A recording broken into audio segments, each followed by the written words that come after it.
আর এক কাপ চা লাগবে।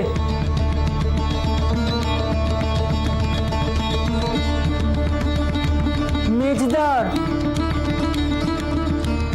তো বাড়ি ঢুকেই তাসের আড্ডায় বসে গেছে।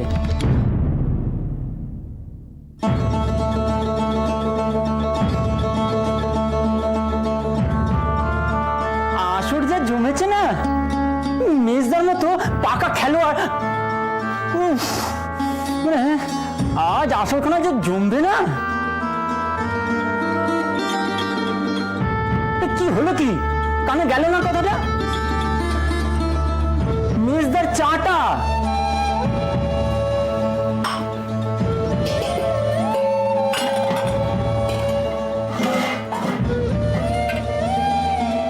গন্ধে গন্ধে মেজদাটা ঠিক বেড়ালের মতো করে জুটে গেছে। আরে এ কি জাতা নেশা! আজ না রাত ভোর হয়ে যায়। উফ,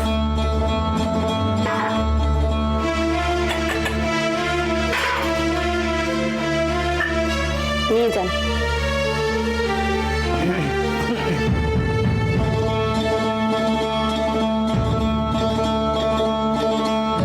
চা গরম না হলে মেজদার মেজাজ গরম হবে কিন্তু। আর চায়ের জন্য হুকুম করার আগে মনে রাখবেন, এসেলে চা পাতা দুধ দুই বাড়ন্ত। মেজবউ, তাস খেলা নিয়ে তুই আর মেজদা কুট্টোর সঙ্গে ঝগড়া করিস নে। পুরুষ মানুষ এরকম দু একটা অভ্যেস তো থাকবেই।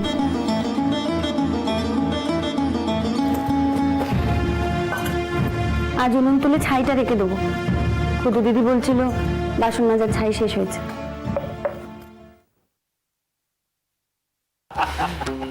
কি আপনি সিটকে বসে আছেন কেন? আসলে আনন্দটাই তো মাটি হয়ে যাবে না, মানে ওই দেখুন, আমরা কিন্তু খুব একটা খারাপ লোক নই। আদালতে যাতায়াত করি মানে কি আমাদের আসামি ঠাউরালেন নাকি?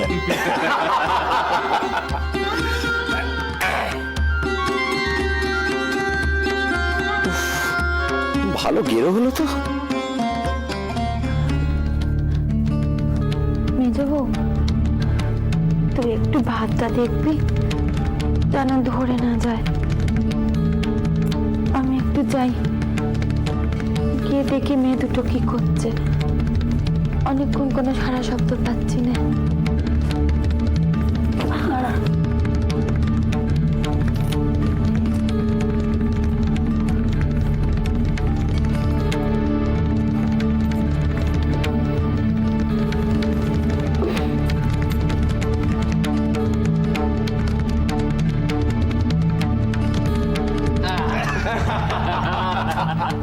মেজদা, মেজদা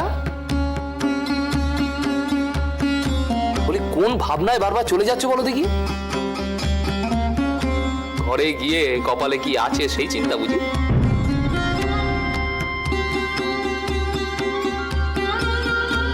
হ্যাঁ,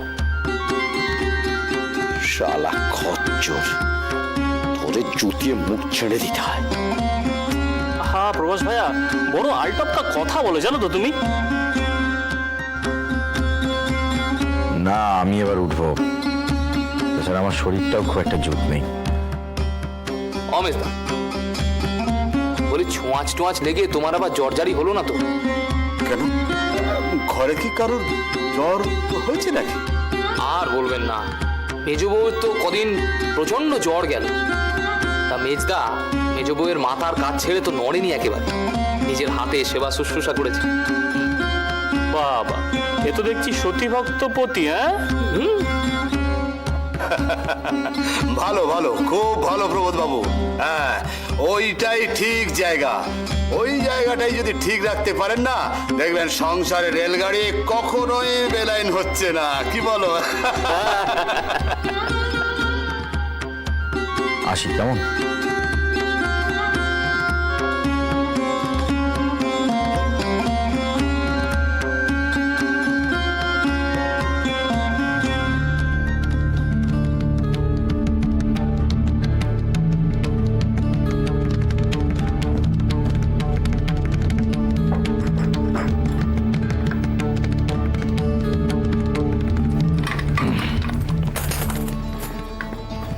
মেজবাবুকে বলে দিয়েছি চা পাতা আর দুধ বাড়ন্ত।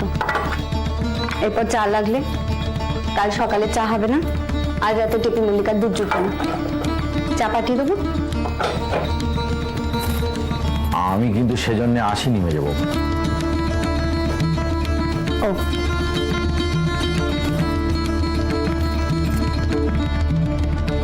বড়দিকে আজই জোর করে পাঠিয়ে দেওয়ার কি দরকার ছিল? তাসের আসর ছেড়ে এখানে এটা জিজ্ঞেস করতে হলে? আমি আসর ছেড়ে চলে এসেছি মেজবাবু। এত তাড়াতাড়ি সব শেষ হয়ে গেল? না, ওরা সবাই খেলছে, আমি তার ছুঁয়েও দেখিনি। সে কি? কেন? তুমি যে তাস খেলাকে অপছন্দ করো সে কথা তুমি জানি না ভেবেছ? তাতে কি? তাতে কি সে কথা তুমি কি করে বুঝবে? মন থাকলে তবে না বুঝবে। তুমি অপছন্দ করো বলে আমার অত পছন্দের নেশাটা আমি ছেড়ে দিলাম। এখানে কি কোনো দিনও তুমি দেখবে? আমার জন্য কোনো কিছু ছেড়ো না, অত সুখ আমার সইবে না। দেখেছো, তোমার জন্য শুধু ওই ঘরে মায়া কাটিয়ে আমি চলে এলাম, আর তুমি কেমন ধরে কথা বলছো? ও ঘরে চলে যাও। যাবো না। তুমি যখন চাও না তখন আমি যাবো না। এই প্রতিজ্ঞা করছি, তাস খেলবো না।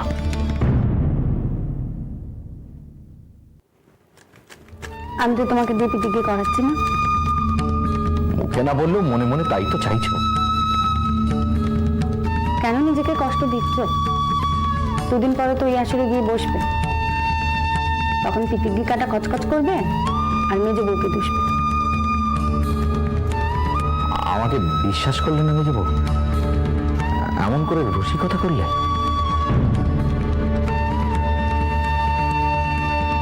তোমাকে বিশ্বাস করবো না? এমন হয়? মেজে বউ, সকালে এমনটা হয়ে গেল। আমি কিন্তু যা বলেছি।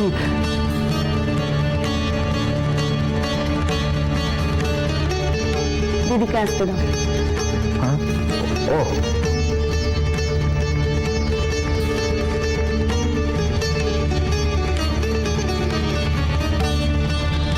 একবার চা পেতে পারি? দিদি, আজ টেপি মল্লিকার দুধ হবে না, আর উনুনে আবার আঁচ দিতে হবে। আচ্ছা, ঠিক আছে, ঠিক আছে, চা লাগবে না। আমি এখন যাচ্ছি।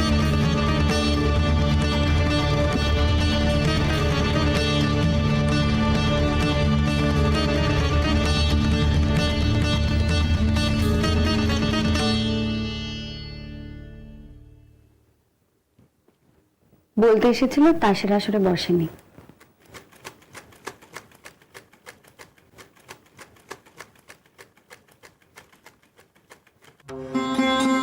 এদিকে তো কান পাতা দায় হয়ে উঠেছিল।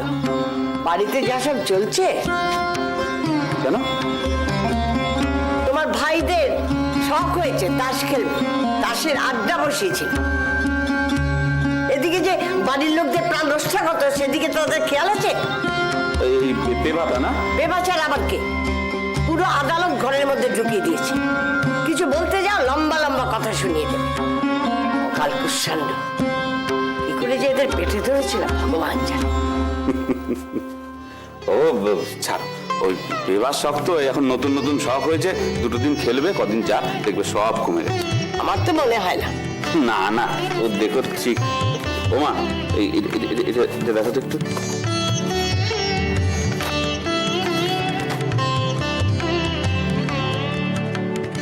বাবা, কি রে, এটা কিনতে গেলি কেন?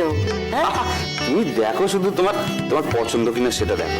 তুমি দেখো তো তোমার পছন্দ হয়েছে কিনা, দেখো। বাবা, খুব সুন্দর হয়েছে বাবা, খুব ভালো হয়েছে, সুন্দর হয়েছে। কিন্তু এখন এত খরচা করতে গেলি কেন বাবা? আমার তো গরম জামা কাপড় আছে। আর তা থাকবে না কেন? হ্যাঁ, আর এইটুকু খরচা করলে করি, তাতে অসুবিধার কি আছে? আর শোনো, ঠান্ডা পড়ছে তো, তুমি এখন থেকে এইটাই গায়ে। ঠিক আছে, গায়ে দেব। মা, ও বাড়ির মেজো জ্যাঠা আমায় একবার ডেকেছিলেন। কেন রে? ওই পুরনো কথা, ওদের সংসার বাড়ছে, তাই বলছিলেন আমরা যদি আমাদের এই অংশটা ছেড়ে দিই। না, বলছিলেন যে আমরা যদি পুরোটা নিয়ে নিই তাহলে ওনাদের অংশের দাম ধরে দিতে হবে, আর যদি ওনারা আমাদের অংশটা নিয়ে নেন তাহলে আমাদের এই অংশটার জন্য দাম ধরে দেবে। বাহ, খুব সুখের কথা। ওনাদের কথা আমার শ্বশুরের ভিটে ছেড়ে আমি চলে যাই, আর হুটহাট করে কি কিছু করা যায় নাকি? এত দূরে বাসস্থান ছেড়ে অন্য জায়গায় যাওয়ার ব্যাপার। মা দেখো, ওনারা আমাদের এই অংশটার জন্য যা দাম ধরেছেন তা কিন্তু নেহাত মন্দ নয়, আর তোমাদের বাপ ঠাকুরদার ভিটে নয়। তোমার যখন বিয়ে হয় তখন আমাদের এ বাড়ি কোথায়? জানি না বাবা, এই বয়সে গৃহহীন হ, তুই আবার তাদের তালে তাল মেলাচ্ছিস। না না, তা নয় মা, ভেবে দেখো যে আমাদেরও তো সংসার বাড়ছে, দুদিন বাদে বেকার বিয়ে হবে, তাদেরও তো ঘর লাগবে, তাদের ছেলে পুলে হবে, এই কখনো ঘর নিয়ে কি আর হচ্ছে না? অন্য বাড়িঘর তুলে যাওয়া সেও তো অনেক খরচ। টাকা পয়সার কথা কিছু বলেছে? কত দেবে? না না, ভালোই, সে নিয়ে ভাবতে হবে না। তুই যখন বলছিস সব দেখে শুনে বুঝে তবে এগোস, কেমন? হ্যাঁ, সে তুমি কোনো চিন্তা করো না মা। ও তোমায় বলছিল না, ওই দর্জিপাড়ার কাছে সস্তায় একটা জমির সন্ধান পেয়েছি। গেল সপ্তাহে গিয়ে আমি জমিটা দেখেও এসেছি, আমার বেশ পছন্দ হয়েছে মা। ওই বড় রাস্তা থেকে একটুখানি ভেতরে বাঁক নিয়েই একটা বাড়ি পড়ে। জমিটা বেশ ভালো মা।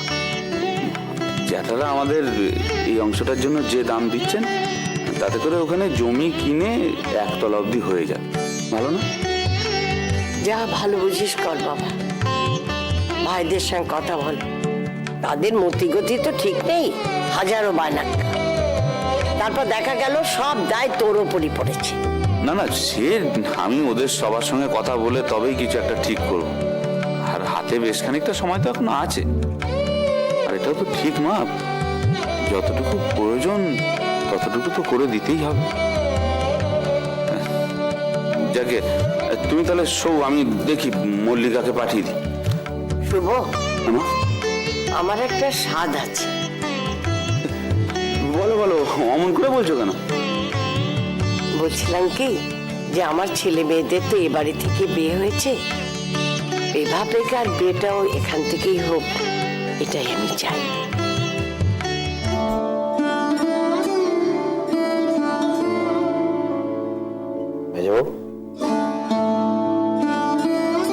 ঘুমালে?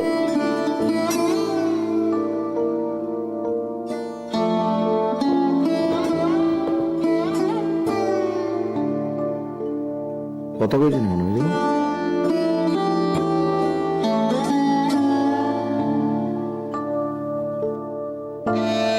একবার এদিকে ফেরো। আমার ঘুম পাচ্ছে। তোমার ঘুম পাইনি, তোমাকে আমি চিনি না। আমার সাথে কথা বলবে না বলে আমি চুপটি করে রয়েছো। রাগ করেছো?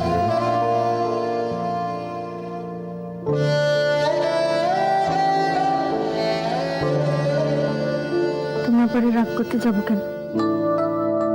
ওই যে সকালবেলা ওখানে অশান্তি হলো তাই।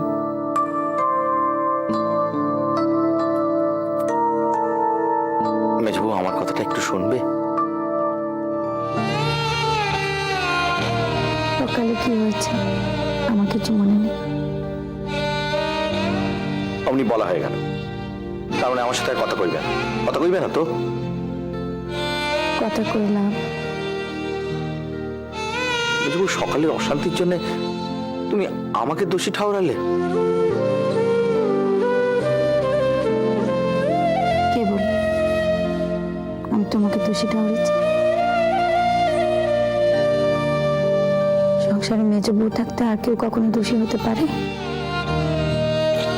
আমার সেই হুল ফোটানোর কথা, আমাকে দোষী ঠাউরে তুমি আমার উপর মেজাজ দেখাচ্ছ।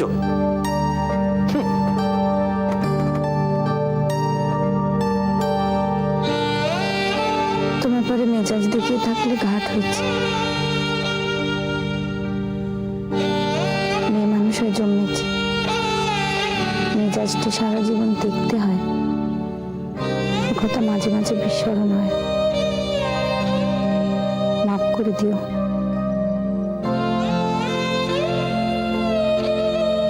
সকালে অত কথা মল্লিকা জানলো কি করে? নিশ্চয়ই তুমি বড়দির সামনে সাত কাউন্ট করে ওকে সব বলছিলে। সব কথা রাষ্ট্র করতে নেই মেজে বউ, কিছু কথা চেপে রাখতে হয়। এটাও কি তোমাকে নতুন করে শেখাতে হবে? ঠিক বলেছ।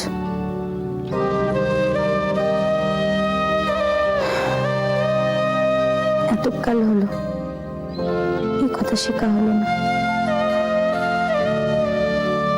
সব বলা কথা সত্যি হয় না,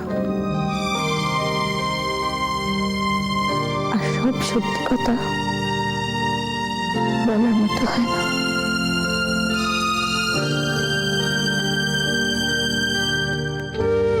আবার সে ঘুরিয়ে পেঁচিয়ে কথা।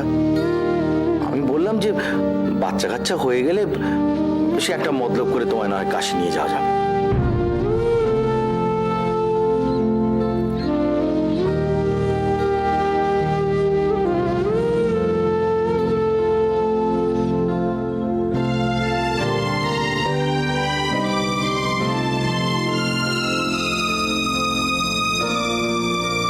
মতলব মতলব মতলব না করলে এমনি কি আর মা যেতে দেবে? সেই জন্য মতলবটা একটা ভাবতেই হবে। কেমন মতলব?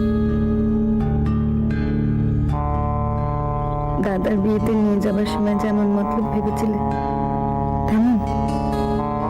আবার ঘুরে ফিরে সেই এক কথা। ওই যে তখন তুমি ছোট ছিলে, কিছু বুঝতে না, তাই জেদ ধরে বসলে। আর তাই তুমি আমার মিথ্যে বলে সবার সামনে বললে আমি মিথ্যে বলছি। পুরনো কথা তুলে কেন অশান্তি করছো বলো তুমি, যাবো?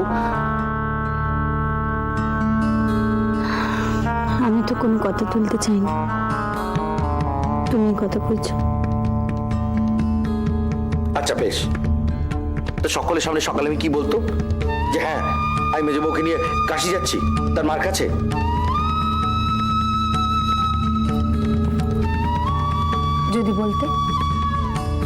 যদি বলতে সাথে কি তোমায় সবাই কাণ্ডজ্ঞানহীন বলে? যদি বলতাম তাহলে আর এই বাড়িতে ঠাঁই হতো না। নাই হতো। তার মানে মা তো এই বাড়ি থেকে বার করে দিত আমাদের। বেরিয়ে যেতুম। বেরিয়ে যেতাম মানে? তোমার মতলবখানা কি বলো তুমি, যাবো? তুমি কি বেরিয়ে গিয়ে আলাদা সংসার পাতার কথা ভাবো নাকি? নিজের বউকে নিয়ে ভারী অশান্তি না? গলায় দড়ি দিয়ে মরে না, পেয়ারা রকম বেঁচে থাকে, জ্বরে ভরে হুঁশ হারায় না, সব কিছু মনে রাখে, স্তূপ বাক্য বোঝে না, সত্যি ভেবে ভুল করে, সংসারে তার কাণ্ড জ্ঞান হয় না। নিজের বউ কত দরকার। মেজে বউ,